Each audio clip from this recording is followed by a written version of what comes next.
সুপ্রিয় চাকরি প্রত্যাশী বন্ধুরা, আপনাদের সবাইকে স্বাগতম জানাচ্ছি।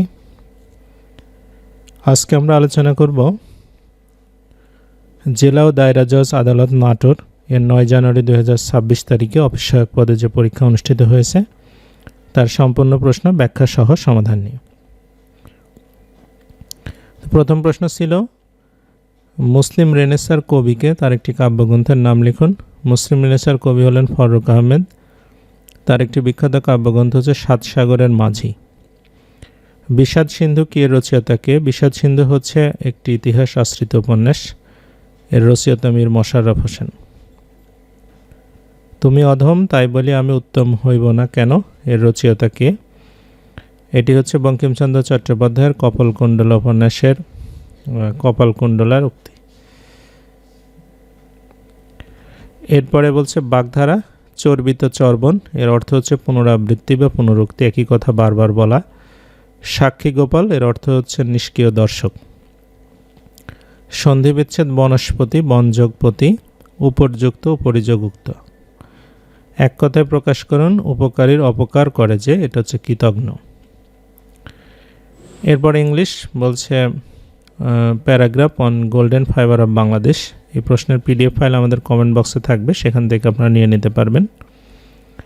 প্রিপজিশন ছিল, প্রথমে ছিল call a doctor, call in a doctor হবে, এবং I went to Dhaka by train হবে। এরপরে বলছে translation, what can't be cured must be endured, অর্থাৎ যা প্রতিকার করা যায় না তা সহ্য করতে হয়। ইংরেজি করতে হবে বরফের মতো সাদা, অ্যাজ হোয়াইট অ্যাজ স্নো। তারপরে হচ্ছে একটা ভয়েস ছিল, let the letters B posted, এটা অ্যাক্টিভ করতে হবে, এটা হচ্ছে পোস্ট দ্য লেটার। এরপরে সাধারণ জ্ঞান বলছে দ্বিতীয় বিশ্বযুদ্ধ কত সালে হয়? 1939 সালে শুরু হয়, 45 সালে শেষ হয়। জাতিসংঘের বর্তমান মহাসচিবের নাম কি? এটা হবে আন্তোনিও গুতেরেস। বঙ্গভঙ্গ রদ হয় কত সালে? 1911 সালে। বাংলাদেশের সবচেয়ে উষ্ণ স্থানের নাম কি? নাটোরের লালপুর। রাজশাহী বিভাগে কতটি জেলা? 8টি জেলা। একটি স্থলবেষ্টিত দেশের নাম কি? নেপাল। বাংলাদেশের জাতীয় কবির নাম কি? কাজী নজরুল ইসলাম। ইউএসের পূর্ণরূপ কি? United states of America. College এর বাংলা অর্থ কি? মহাবিদ্যালয়। এবং আমার দেশ পত্রিকার সম্পাদকের নাম কি? মাহমুদুর রহমান। এরপরে গণিত ছিল, বলছে এক ব্যক্তি ঘন্টায় 3 কিলোমিটার বেগে ক থেকে খ স্থানে যায় এবং ঘন্টায় 5 কিলোমিটার বেগে খ থেকে ক স্থানে ফিরে আসে। যাতায়াতে তার মোট 8 ঘন্টা সময় লাগে। তাহলে ক থেকে খ স্থানের দূরত্ব কত?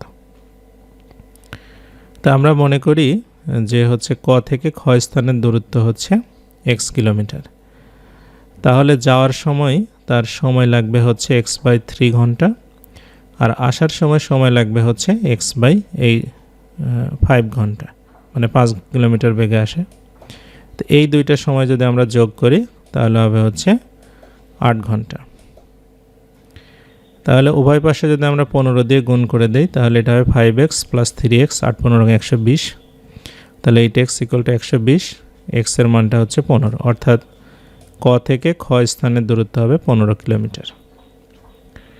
2 বলছে যে পরিমাণ চালে 200 জন লোকের 20 সপ্তাহ চলে উহাতে কতজন লোকের 8 সপ্তাহ চলবে? তো 200 জনের 20 সপ্তাহ চলে 200 জন লোকের 1 সপ্তাহ চলবে, তাহলে বেশি হবে, গুণ করতে হবে। আর 8 সপ্তাহ চলে তাহলে আমরা 8 দিয়ে ভাগ করব, অর্থাৎ 500 জন লোকের হবে। তো এই হচ্ছে উত্তর। তো এই ছিল আজকের প্রশ্নের সমাধান। ভালো লাগলে আমাদের ফেসবুক গ্রুপে আমাদের সঙ্গে থাকবেন। এতক্ষণ সাথে থাকার জন্য সবাইকে অসংখ্য ধন্যবাদ।